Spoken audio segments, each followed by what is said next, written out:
Hello again and welcome to Real to Real. Last week on our show, we told you of the reemergence of lay ministry in the Catholic Church. Today we begin with the story of a 20th century woman who is a model for rolling up her sleeves and putting faith into action. Since her death in 1980, there have been many books written about Dorothy Day, the founder of the Catholic worker movement. A controversial figure, Day's cause for sainthood has gained momentum in recent years. Two newly released books on her have shed some new light on her character, spirituality, and private life. One was penned by a graduate of the former Cathedral High School in Springfield, the other by one of Day's granddaughters. Steve KILTONIC sat down with both authors, each of whom visited the Pioneer Valley recently, and spoke of why Dorothy Day should be considered a saint for our time. When Pope Francis addressed Congress in the fall of 2015, many people were surprised to hear the pontiff mention Dorothy Day among the pantheon of great Americans, along with Abraham Lincoln, Martin Luther King Jr., and Thomas Merton.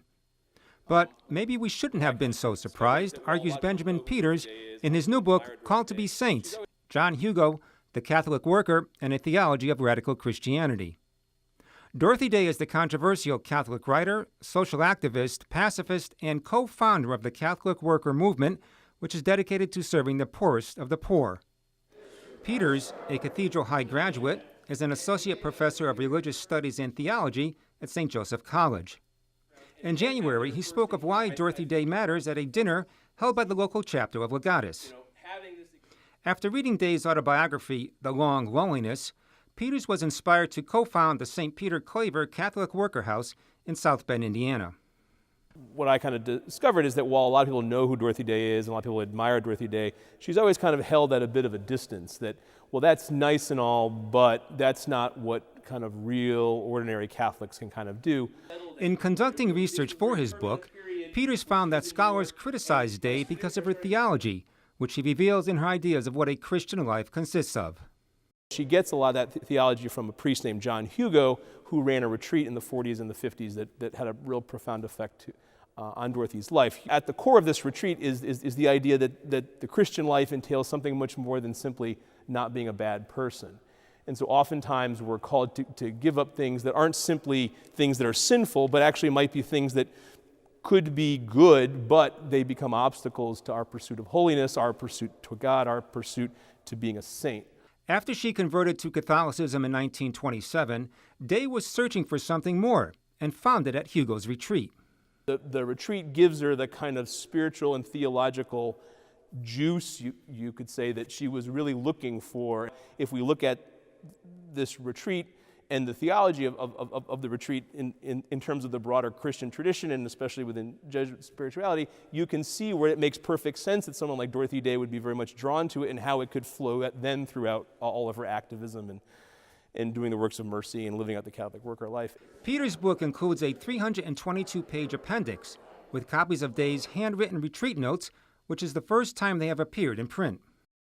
I think they give a sense of this aspect of Dorothy's life that not everybody was always comfortable with. Since Cardinal John O'Connor of New York initiated the cause for Day's sainthood in 2000, Day has moved from the margins of how we think about American Catholicism towards the center. Pope Francis helped to further that cause. Peters hopes Catholics are open to Day's insight at a time when more people are questioning the relationship between Catholics and American values. This is somebody that we all have to take seriously, and this is somebody whose message and whose notion of what it means to be a Catholic has to be taken seriously. Dorothy Day had 9 grandchildren. Her youngest, Kate Hennessy, has written an intimate account of her beloved grandmother entitled The World Will Be Saved by Beauty. She recently gave a talk here on the campus of Mount Holyoke College. On January 25th, Kate Hennessy spoke to a packed house of over 100 at the Willett Hallowell Center. It was the kickoff to Hennessy's national book tour. Hennessy, who was 20 in 1980 when her grandmother died, spent years talking with her mother Tamar about the woman Kate and her 8 siblings called Granny. Tamar refused to write a book on her mother. After Tamar died in 2008, Kate knew she needed to tell Day's story as both grandmother and mother. It deepens I believe anyway, our understanding of her, and certainly gives her a beautiful human face that I think otherwise is in danger of being lost. Hennessy says writing the book was a personal journey to understand her relationship with her grandmother as well as her own mother. My mother had a very close, very intense relationship with her mother. They were so close. They're probably one of the strongest mother-daughter relationships that I have known. And it was also fraught with a lot of tensions. They were very different people.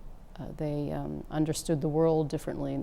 Granny visited Kate and her siblings every 3 months or so at her mother's home in Vermont.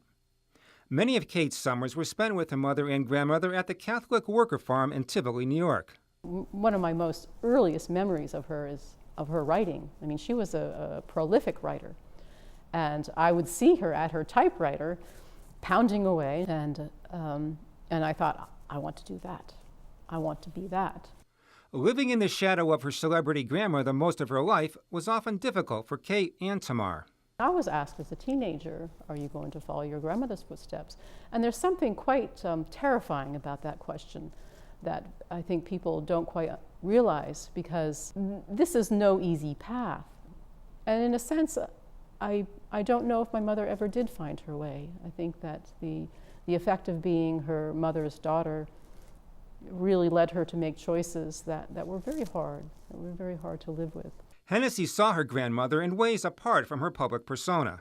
She had a wonderful sense of humor, and she had a fabulous, infectious laugh.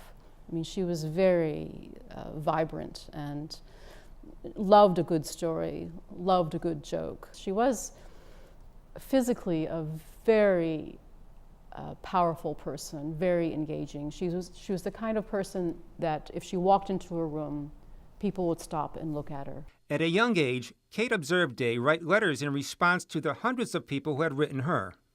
She had a real sense of loyalty, that once she had met someone and knew someone, that she maintained those connections for as long as she could. Hennessy hopes her heartfelt account of her grandmother gives readers a true sense of who Day was, intellectually, spiritually, and personally.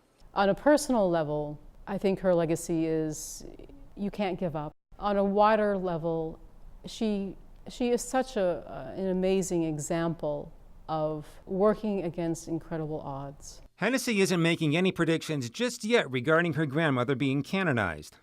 She has a lot of detractors. I don't know if she'll be too difficult of a person to canonize. I have no doubt that she is a saint.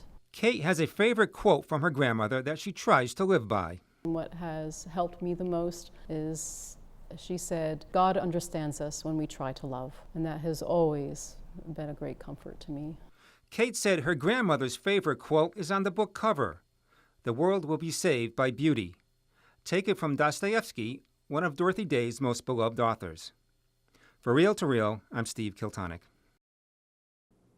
Both books are available at local bookstores and online. We have a link with more on our website, iobserve.org.